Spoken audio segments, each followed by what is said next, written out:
Boa noite. Bem-vindos ao Metal Killing Machine. Welcome. Welcome. Hoje vamos entrevistar a banda CEF do Brasil. Vamos tentar entrar em contacto com eles agora. Onde é que é?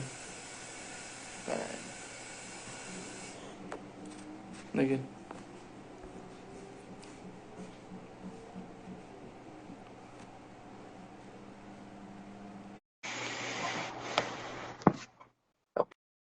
Apesar de estar a jogar os aqui em direto. Boa noite. Boa tarde aí no Brasil. Boa noite, tudo bem? Bem-vindo à nossa página do Instagram, o Metal Killing Machine. Muito Somos obrigado. uma página de divulgação de bandas metal, essencialmente bandas que ainda não são muito conhecidas do grande público. E é um prazer ter-vos aqui connosco hoje. Prazer é todo nosso. Já estávamos aí em conversações há algum tempo, mas por questões profissionais tivemos que ir adiante a entrevista, mas pronto, hoje finalmente podemos falar um pouco. Pronto, então vamos começar por nos apresentar. Eu chamo Daniel. António. Prazer, Augusto, baterista. Prazer. Vocês são de que estado? Nós somos do estado de São Paulo. Ok, muito bem. Então, e começando agora já a entrevista, diga uma coisa. Como é que vocês se definem enquanto banda? Há aqui alguém que está a pedir para entrar. Onde? Sim. Também é da banda? J. Ferreira. Ok.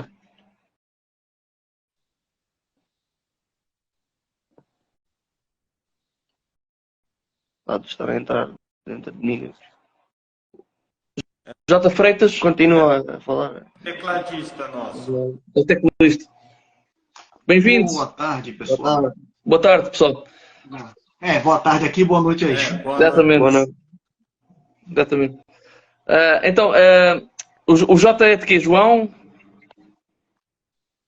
J. James. Freitas. João? James Freitas. James, ok. Prazer, James. Prazer. Prazer todo meu. Obrigado pela oportunidade para a gente falar um pouco do nosso trabalho aqui.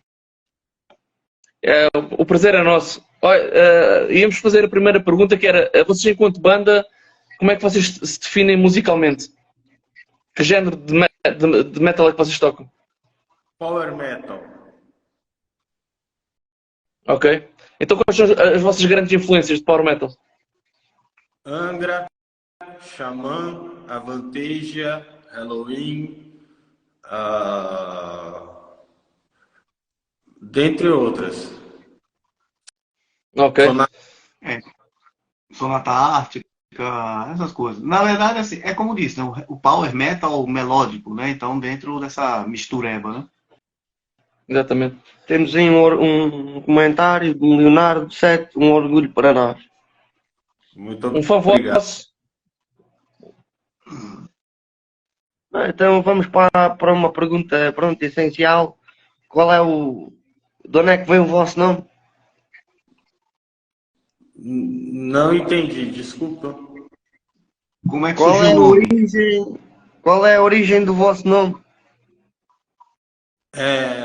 Como eu havia mandado uma música para o produtor, ficamos escolhendo músicos capazes de executar as nossas ideias. Ficou entrando e saindo músico e o baixista virou e falou: isso está uma confusão, vamos pôr o nome de Seth, que seria na mitologia o deus da confusão. Porém, na Bíblia, Seth é o terceiro filho de Adão e Eva também.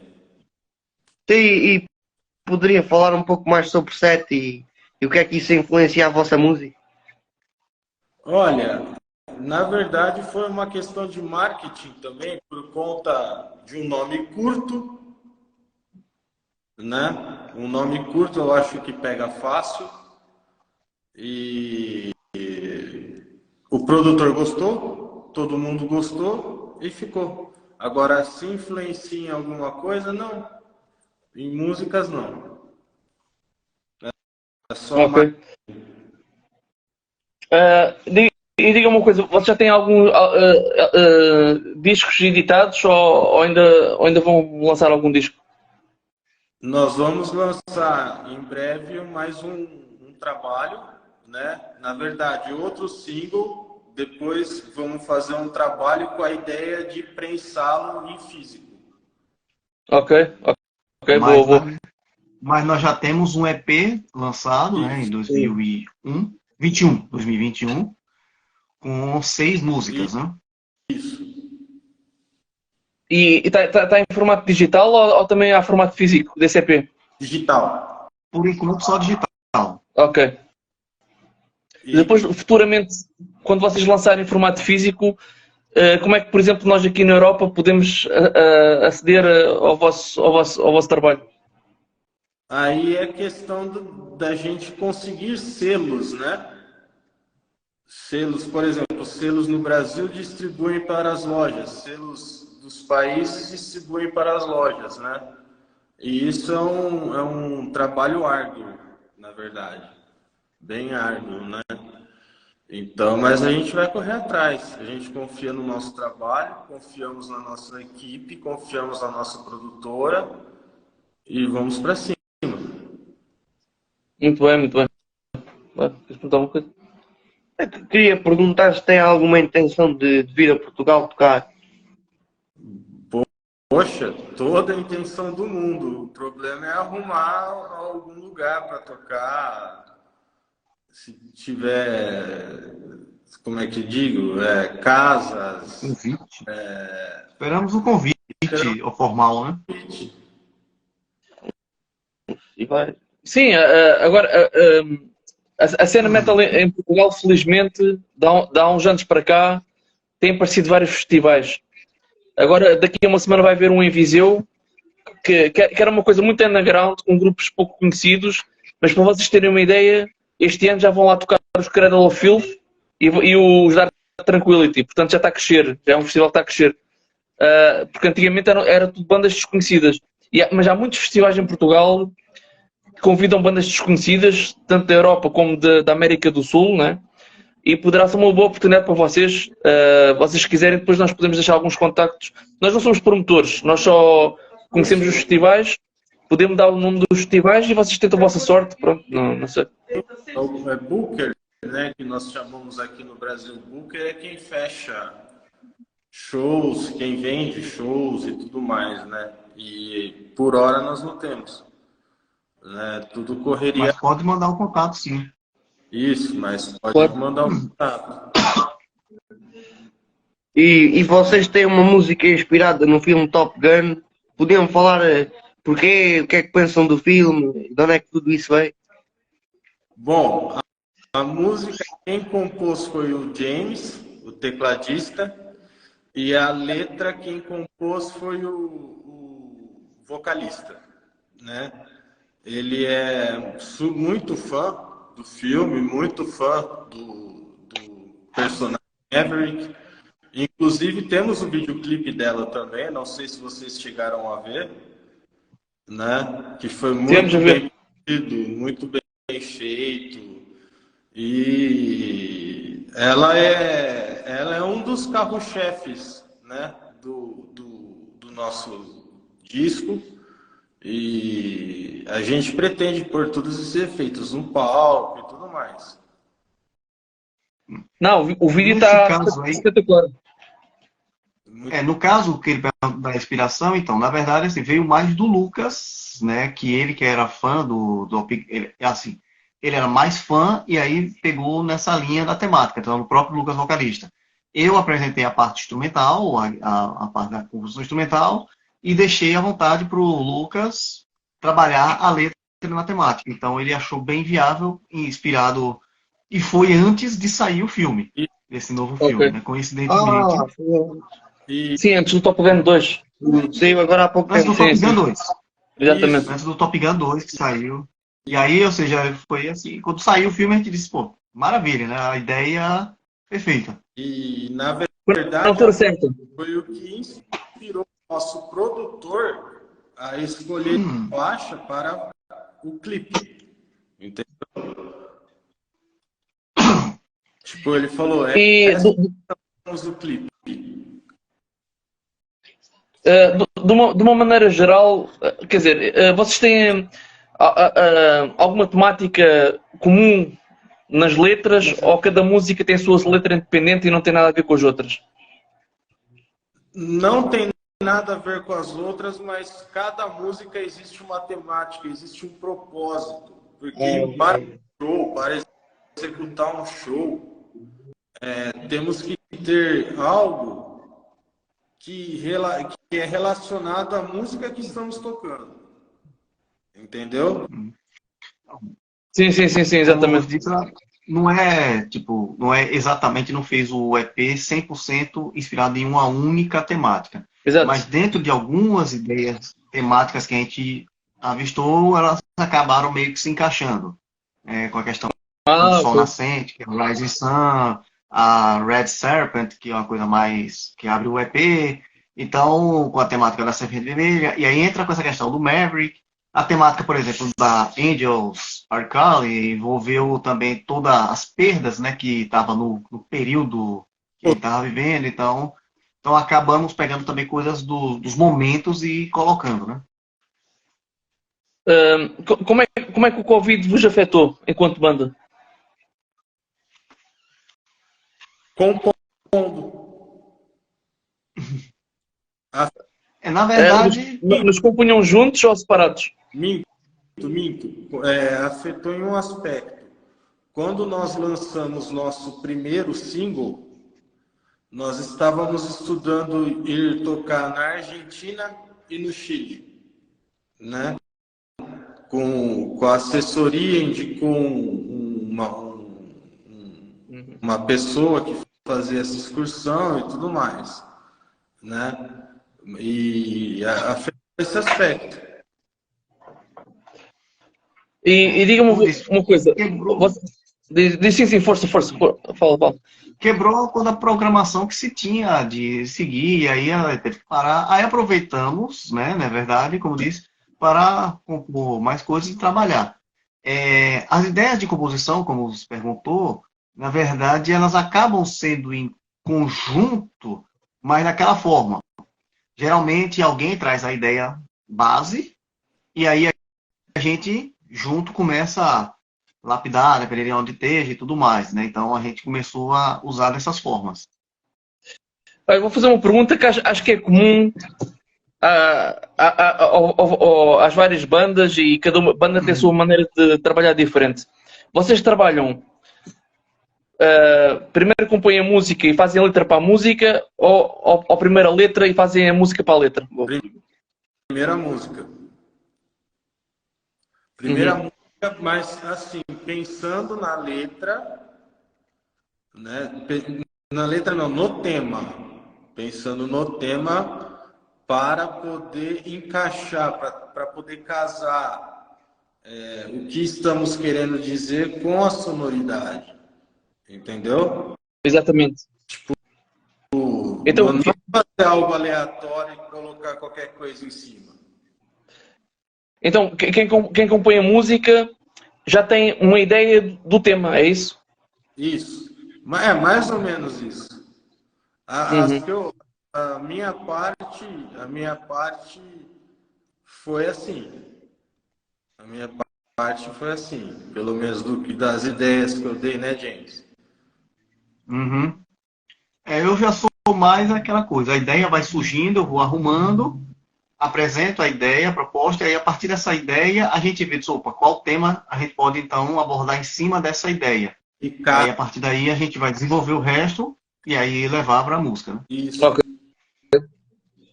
Eu penso que vocês têm um tributo ao Angra, não têm um vídeo tributo? Na verdade, a gente lançou um tocando a música do Avantasia, mas já tem um bom tempo. Avantasia, isso. Né? Estava a fazer confusão com os Angra. Avantasia. É a banda do Tobias, não é? Exatamente. É a banda do Tobias. Isso. Vocês gostam? Isso. Qual o André faz parte? Vocês gostam dessa banda, certo? O André... Sim. Para vocês, qual é o grande disco dos Avantasia? É suspeito falar porque o André, assim, fora o Tobias, que é o grande mentor, É, né? O André, pela relação que a gente teve com ele e tudo mais, é um cara fenomenal. Mas assim, é complicado de falar porque você tem o Kai Hanser, também, que é outro cara o que Caíssa, eu né? tenho que falar. É o rei do Amanda Power Metal. Soyville O também. E também próprio Tobias, tem o Caio que aparece, não Complicado. aparece? O Cassie também acho que também Aparece, aparece. aparece. Também acho que aparece. Epá, para mim o rei do Power Metal é o Kai Hansen. Kai É o rei. Hansen, É o rei daquilo, pá. É o mestre. é o Sem mestre mesmo. dúvida. É. O estilo, pra mim, O homem. E depois ele tinha aquela banda também é boa. Qual é a banda que. Gamma Ray. Gamma Ray. Tens algum disco de Gamma Ray? Tem. Temos que ouvir. Uma pergunta um pouco, pronto, eu não quero dizer mais melancólica, mas pronto, Mais experimento. mais deprimente, se calhar. Mas diga uma coisa, qual foi o impacto que teve a morte do André Matos aí no Brasil? Pra mim, que eu conhecia ele, conversava com ele, chegou a um ponto de eu pensar em parar de tocar. Mas a repercussão na mídia foi muito fraca, eu achei. É sério? Do Sim, quê? É, Não, não. dentro, Ele está a dizer que foi no Brasil, foi? Não. Quando o André dentro da Matos. mídia, Quando o André Matos dentro morreu. da Não. mídia, Fala.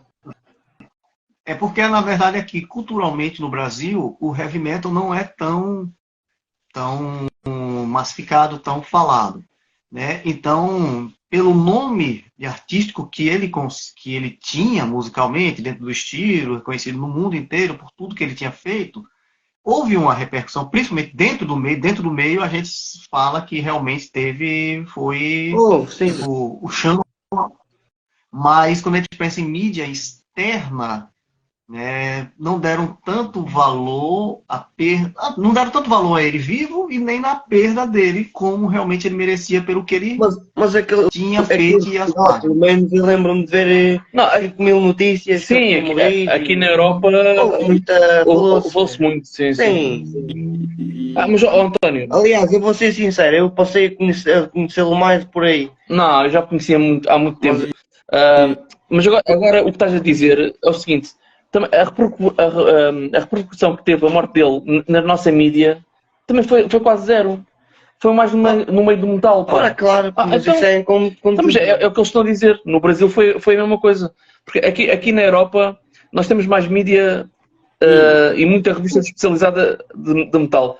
Mas na mídia generalista ninguém falou na morte do André Matos. Mas a questão é que a mídia generalista também só se preocupa é com assuntos, outros assuntos, não é? Porque em termos de cultura eles estão-se um bocado nas tintas, não é verdade?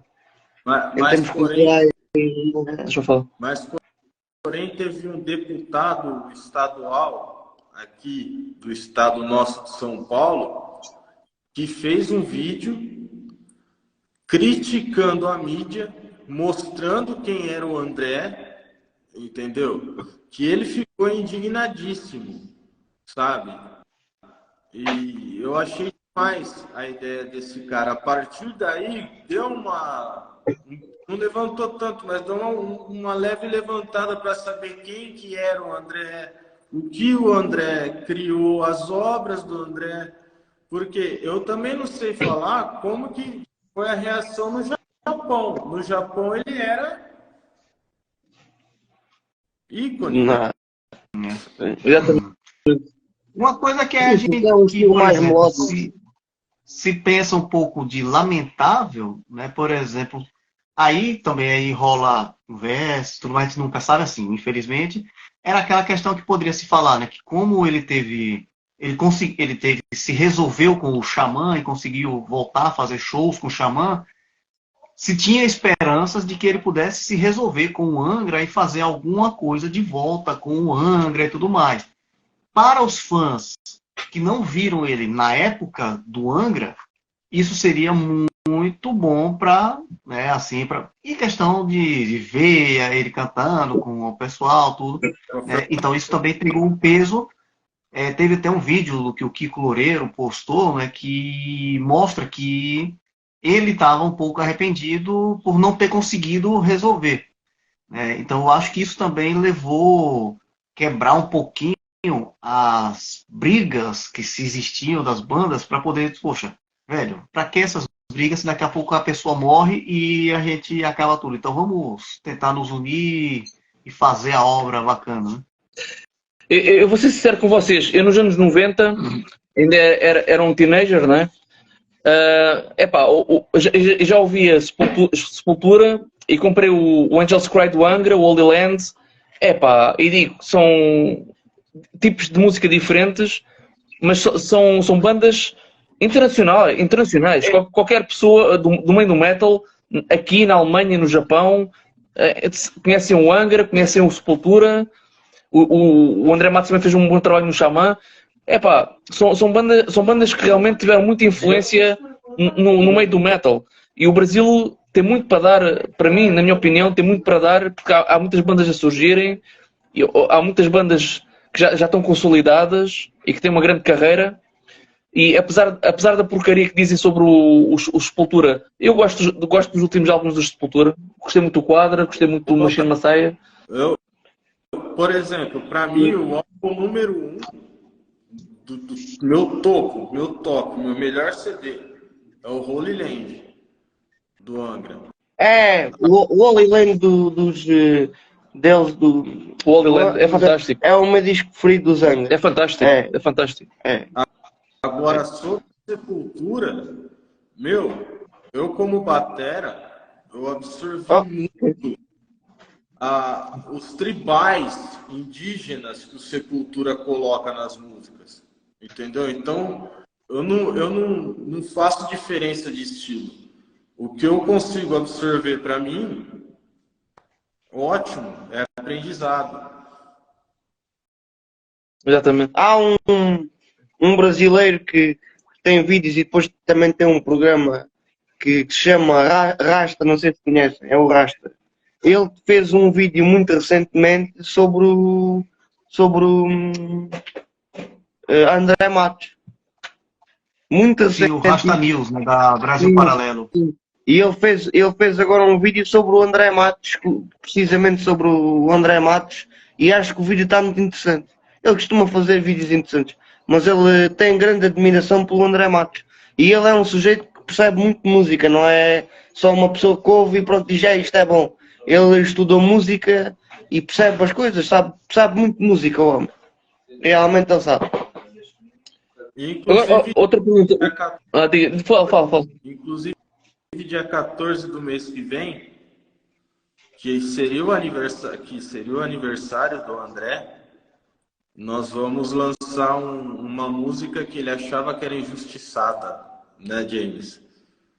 Por não executar ao vivo. Então, nós vamos gravar com vídeo, chamamos amigos, parceiros para participarem dessa gravação, dessa homenagem, e vai lançar dia 14/9. Ok. Continuando aqui na questão de artistas de metal brasileiros, qual é a vossa opinião sobre o Kiko no Megadeth? Você responde, depois eu respondo, James? Tá. Eu, particularmente, eu acho fenomenal essa ideia do Kiko ir ao Megadeth, porque não só o Kiko, né, mas todos os outros artistas brasileiros que possam quebrar essas barreiras, porque é justamente isso. Essa quebra de barreira do artista local que a gente fala do Brasil, né, ele conseguir estar em bandas de nome fora do Brasil. Então, por exemplo, o Kiko no Megadeth, o Aquiles no Wasp, né, também. Tem o Bruno Valverde tocando com, acho que é o Steve Harris, vai conhecer do Steve Harris, alguma coisa assim também.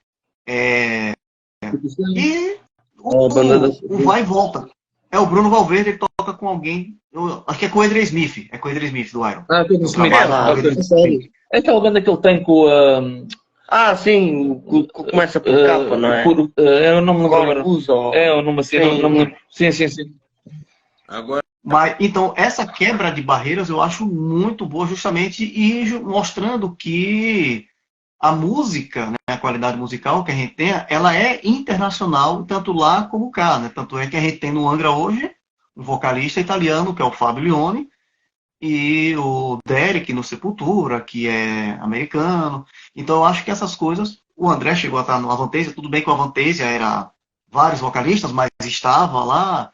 Então eu acho que quanto mais brasileiros entrarem em destaque nesse aspecto, eu acho fenomenal, acho perfeito, porque abre mais portas, até faz com que, de repente, o mercado de fora olhe mais para o Brasil. Brasil, gravadoras, selos. Até, e vocês estão a ver aí, sei lá, podiam dar aí 6, 7 bandas que vocês achem que vão arrebentar?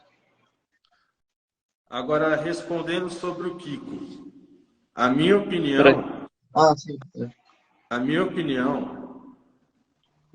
ele foi o primeiro músico brasileiro a entrar em uma banda mainstream.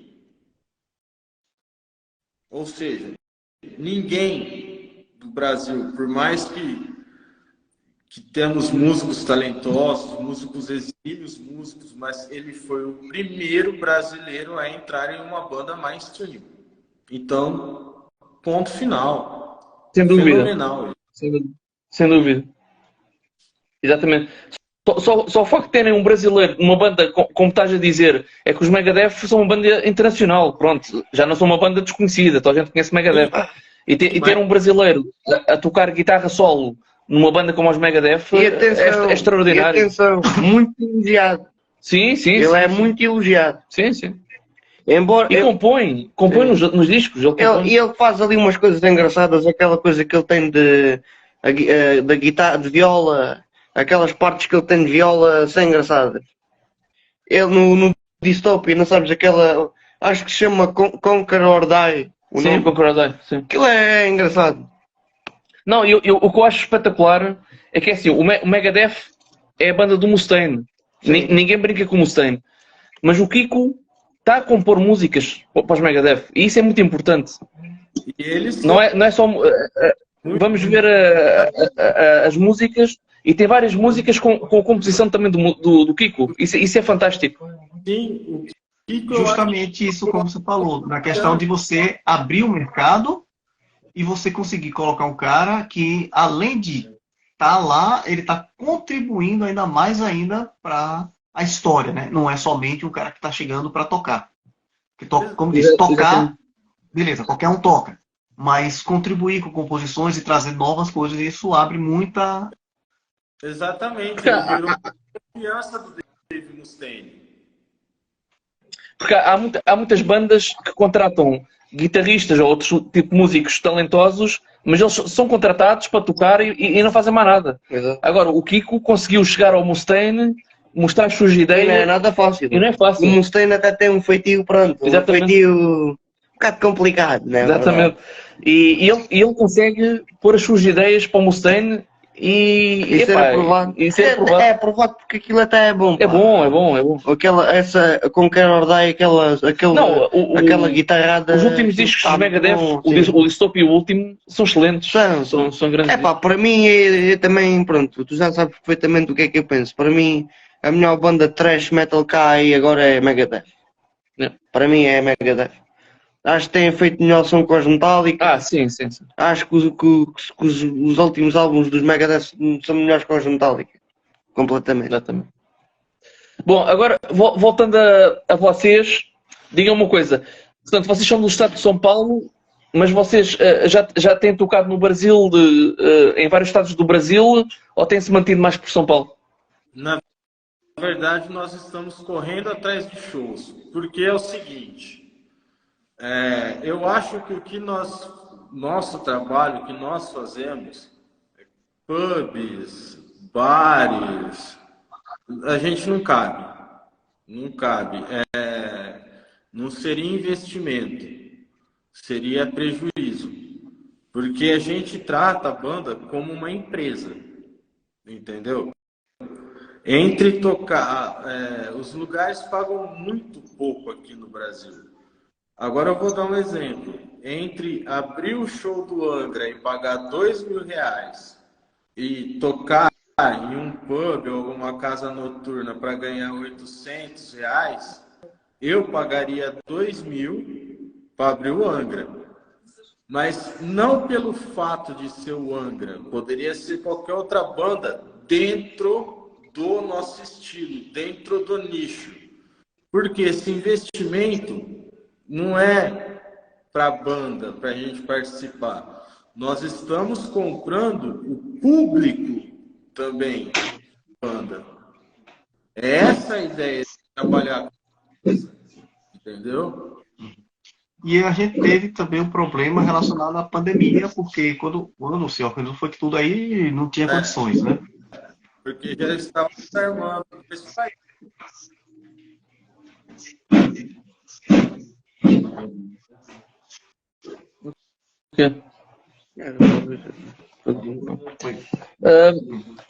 Então, me diga uma coisa. Vocês há bocado estavam a falar que tinham possibilidade de tocar, penso que era no Chile e na Argentina, certo? Sim. Mas ainda não tocaram. Eu perdi o contato, não sei se o cara parou de fazer, mas isso foi logo que nós lançamos, iríamos já partir para cima, né? Só que eu não falei mais, não corri mais atrás, não... Tivemos a pandemia também, que quebrou toda a programação. Virou do cara depois da pandemia.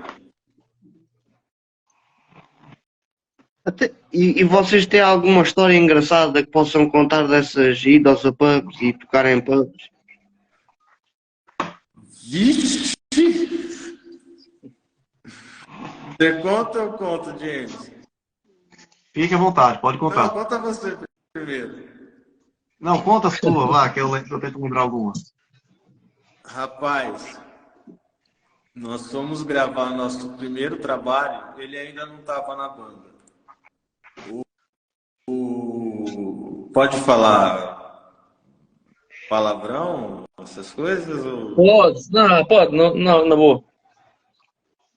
Então, o primeiro dia, nós fizemos uma passagem de som de bateria, timbrei a bateria, foram as horas para saber o que vai chegar da bateria no computador, para ver se eu aprovava, foi extremamente cansativo, certo?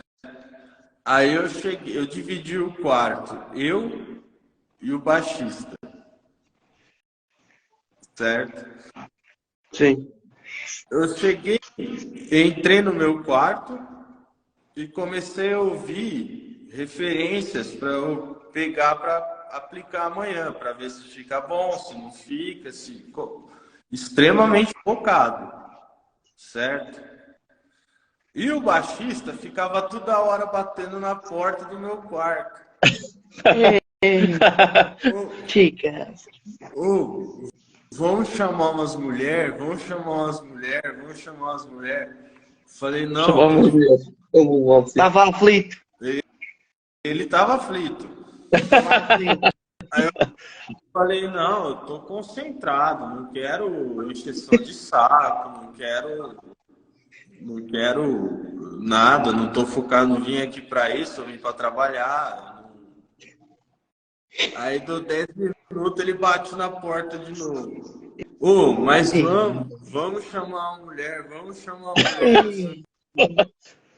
Estava mesmo necessidade. Falei, não, e tudo mais. Na terceira vez, ele apareceu e falou, já chamei, você me empresta um dinheiro? Empresta o dinheiro, né? Ainda por cima, quer dizer. Já chamei e agora para cá o capital. Eu falei, tá bom, depois você me paga, vai. Eu emprestei, e nisso que eu Foi simpático ainda. E nisso que eu tava ouvindo, inclusive eu tava ouvindo Xamã, eu lembro até hoje. Eu tava ouvindo todos os trabalhos do Ricardo Professor e Cabatera, que foi meu professor, que eu acho fenomenal. Aí, beleza, larguei ele lá, né? Aí teve uma certa hora que eu fui ao banheiro urinar e eu tava de cueca. Eu nem tchum, que pra mim o cara tava lá no quarto ali com a menina, né? Eu nem me liguei, sabe? Nem. Aí eu peguei, fui pro banheiro, saí do banheiro, fui fumar um cigarro na sacada, de repente a menina veio pra cima de mim, não sei o quê. Ele ficou com ciúmes. Sério? Juro por Deus. Aí eu perguntei se ele chegou né, dias de fato. Ele ficou namorandinho ela. Ficou abraçadinho, ficou falando de mercado financeiro. Cara, eu fiquei muito bravo. Eu falei, você ficou com ciúme, você não ia fazer você deixasse eu fazer, eu ainda dei o dinheiro para você, né? Ok. Essa história é louca. Essa história é louca. Completamente. Teve mais. Não acabou aí. Aí gravamos a música, ok, normal. No dia seguinte, o produtor, né, como vocês bem viram no clipe, ele explica a roupa para usar e tudo mais, né? O produtor perguntou: alguém aqui já fez clipe? Aí ele levantou a mão e falou: não, já apareci na TV, já fiz clipes, já fiz não sei o quê. Então por que você veio com essa roupa de funcionário, não sei o quê? Lá longe, saca? E, nossa, mas aquilo lá a gente morreu de rir. Tivemos que correr atrás de uma camiseta de última hora para ele e tudo mais. Mas no final da conta deu tudo certo. Não conseguimos. E o baixista não faz parte da banda? Não, ele saiu. Sim. Mas Era dispendioso. Teve uma. Era um caso atentado. que não foi, que foi um pouco engraçado, no sentido, por exemplo, que ele deixou o Augusto barreado um pouquinho. Quando a gente foi gravar o EP, né, foi montar a pré-produção e tudo mais, o Augusto foi para a sala lá para montar a bateria e ficar passando, tentando montar, ou seja, ficou mais de 2 horas, há um tempão montando a bateria para tentar passar o som. E aí, quando eu me encontro com o produtor, o Juninho, aí ele descobre que a gente gosta de jogar o mesmo jogo. Meu, eu queria matar ele. Jogamos. Qual Aí é o tá, jogo? daqui a pouco veio, Agora qual é que é o veio qual é o o Guto, jogo? sai de lá, era Superstar Soccer. Ok. Futebol. Sim, É futebol. é no telemóvel. Aí veio o Guto de lá da sala, achando que a gente tava fazendo planejamento, não sei o quê. Ele dá de cara com a gente lá na sala jogando. Não, é um jogo de telemóvel no Android. No Android. É tipo o precursor do FIFA. Sim. Eu queria bater em todos eles ali. Ninguém carregou nada para me ajudar. Ninguém me ajudou a montar. Entendeu? E ele sentado ali com o controle bonitão, todo mundo. E pior que assim, tava 2 jogando e 3 ou 4 de plateia. Assim, torcendo ou falando, eu sou o próximo. Nossa senhora, aquilo lá me subiu o sangue. Eu falei, eu não vou ajudar mais ninguém aqui. Eu vou deixar cada um se lascar. Olha, força. Eu fiquei muito puto. Muito puto. Acredito. É porque assim, meu set de bateria ele é muito grande. Meu setup de bateria, né? Ele é muito grande. E, poxa, para montar sozinho.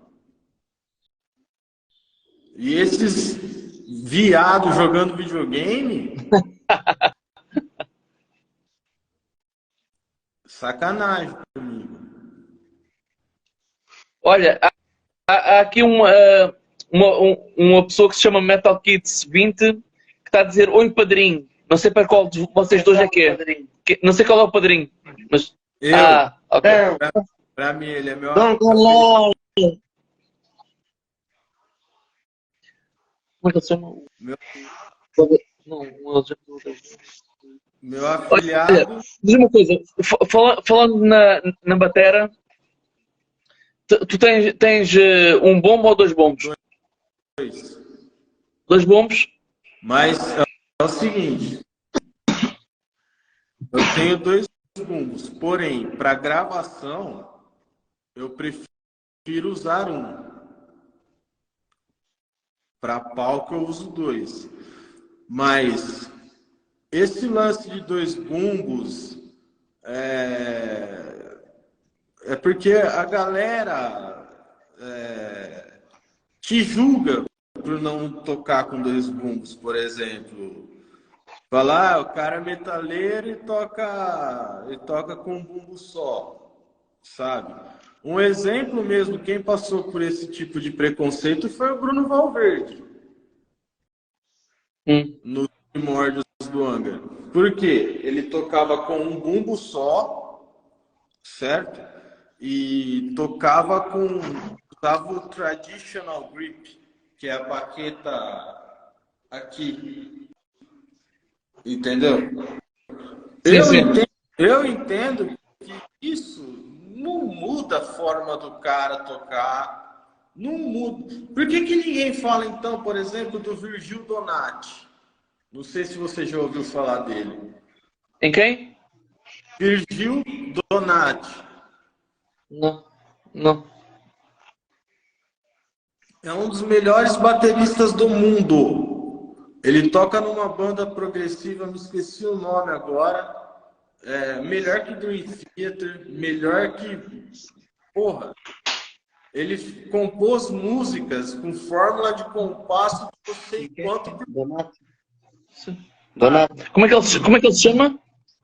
Virgil Vídeo Donati. do Nath. Não percebi. Não percebi. Eu vou escrever aqui. Graças.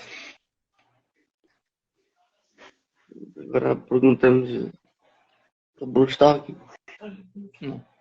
Ele vai escrever isto aqui. Pronto. Está ali. Virgil Donati. Isso. Virgil Donati. Donati.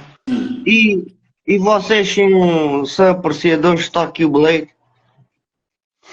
Não entendi, desculpa.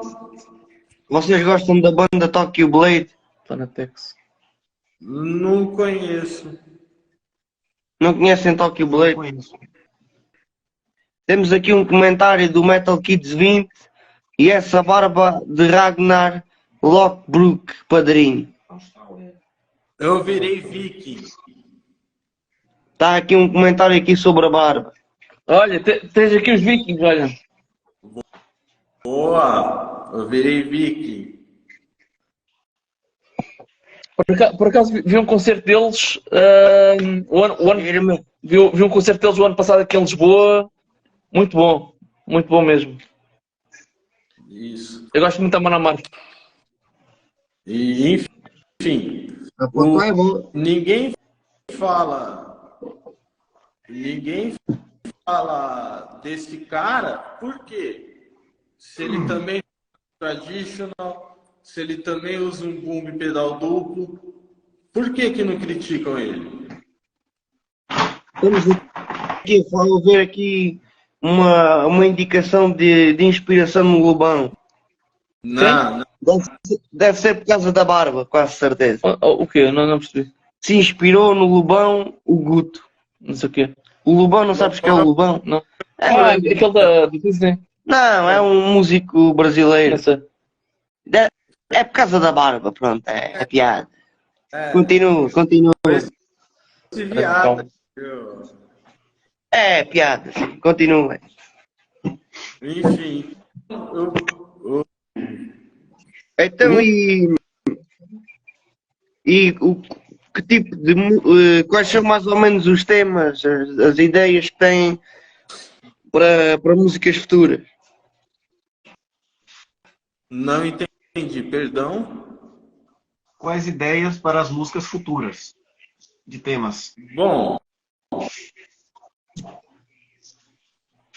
eu entendo que tudo que você vive, tudo que ela traz, ou você de repente está assistindo alguma coisa, ou você está ouvindo alguma coisa, ou acontece um fato muito bom ou um fato muito ruim na sua vida, ela inspira.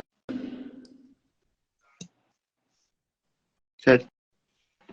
E vocês na música não sentem às vezes uma fase de procrastinação de não terem vontade de tocar ou algo assim? Sempre, sempre. Nós estamos esperando as melhores oportunidades. E como é que vocês desbloqueiam essa. Quando imaginem que não têm tanta vontade de tocar, como é que vocês desbloqueiam isso? Não entendi. Quando vocês estão numa fase mais de procrastinação, acho que o termo é esse, ou seja, que é preguiça, no fundo, de tocar. Que há muitos músicos que falam disso, que há fases que eles não querem tocar, perdem a vontade e ficam um tempo sem tocar.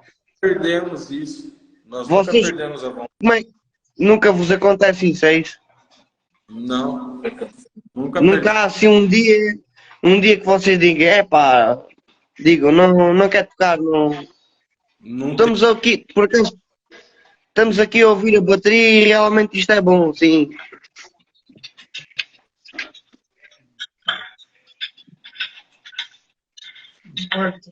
O Vérgio. Juju. Mas isto é bom duplo, não é? É um triângulo. Não é duplo? Acho que é duplo. São dois. Peraí. É dupla. É duplo, é? É duplo. Toca bem, sim, senhor. Olha, agora outra pergunta. Vocês, como brasileiros, e a vossa língua nativa ser o português, porquê é que vocês escolheram cantar em inglês? Acham que dá mais projeção internacional? Sentem-se mais à vontade? Como é que é? Primeiro por conta. A ideia do trabalhar em inglês, ele parte também do princípio de tentar atingir vários músicos. Tudo bem que existem artistas de outros estilos que acabam cantando em português e atingem, como por exemplo Tom Jobim, que é uma vertente diferente. O Tom Jobim é mais... É fantástico. Eu adoro o Tom Jobim. E também gosto muito do Chico Buarque. Dentro do estilo do heavy metal, é muito difícil você ter uma aceitação, muito complicado você ter aceitação, é muito difícil quebrar essa barreira ainda. Então, para facilitar a questão, se usa o inglês, né? Quem sabe a gente na frente coloque um trecho, outro, mas a gente precisa, vamos dizer, primeiro estar dentro do padrão para poder tentar quebrar as barreiras. Exatamente. E Vocês conhecem... diz, desculpa. Diz, outra, a música brasileira assim, mais conhecida é o samba, certo? Seria praticamente a mesma coisa que fazer um samba em inglês. Eu gosto do Bossa Nova. Eu não sei se gostas. Eu gosto do Bossa Nova. Eu gosto do Bossa Nova. Aqui eu gosto mais do Brasil, vocês já falaram, é o Tom Jobim e o Chico Buarque. Sim. Eu gosto do Bossa E Nova. também gosto muito, atenção, da Maria Bethânia. Muito. A Maria Bethânia, sou um grande fã dela. Gosto muito da Maria Bethânia.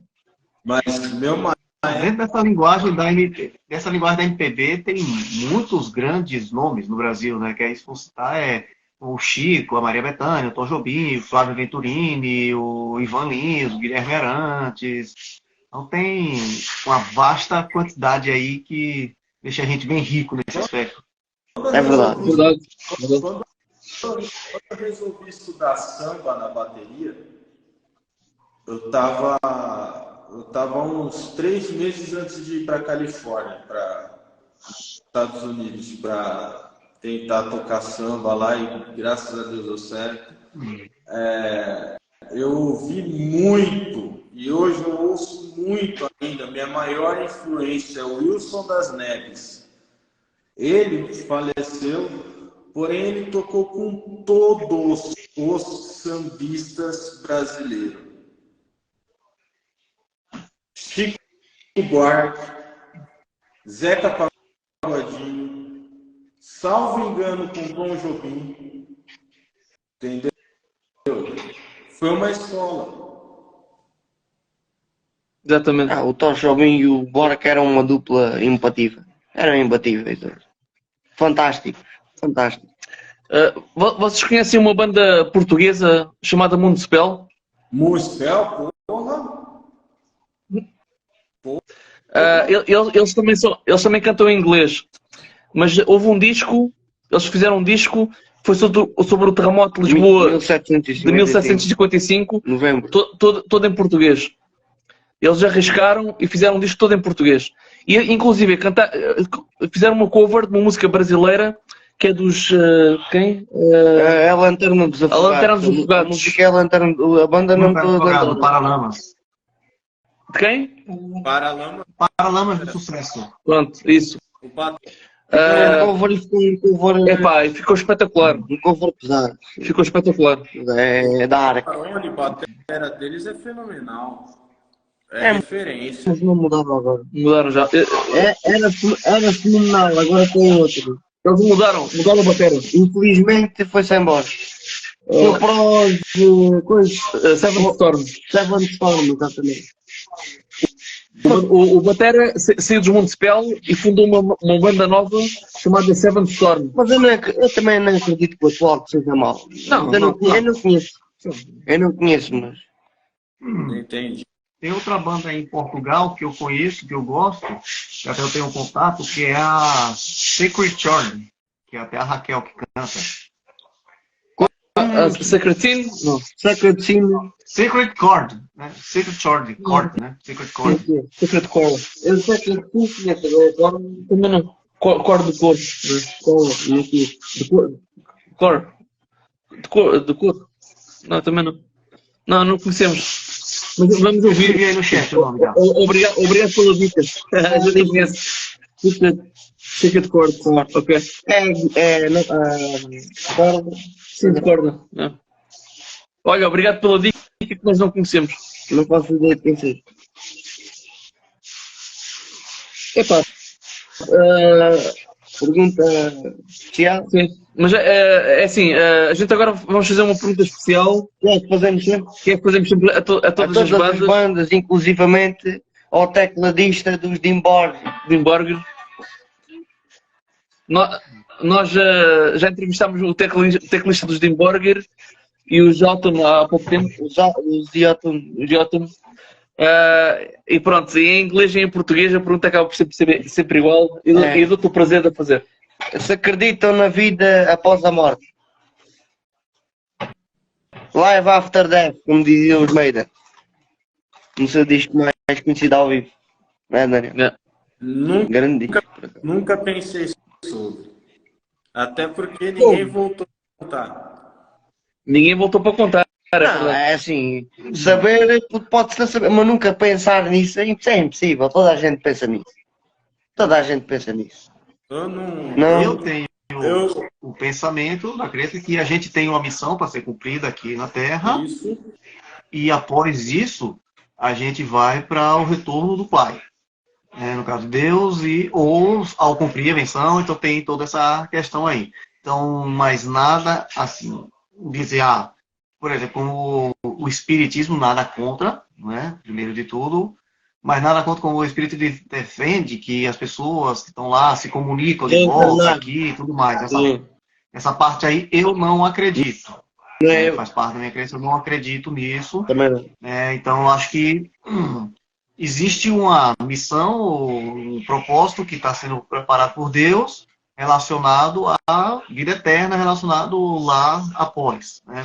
Mas, nesse aspecto que eu acredito. É do meu clube. Eu tenho, É, Daniel. eu tenho meio que uma filosofia, não sei se vocês já ouviram falar de Schopenhauer. Claro, eu sou estudante de filosofia. Ele é estudante de filosofia. Conheço, é um dos filósofos mais pessimistas e tristes que eu já vi na vida. Então, me corrija se eu estiver errado, por favor. A filosofia de vida dele, a natureza cria, a natureza destrói.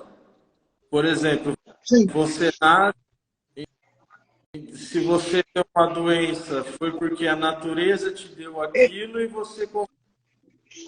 Ele tem muitas influências do budismo, do orientalismo.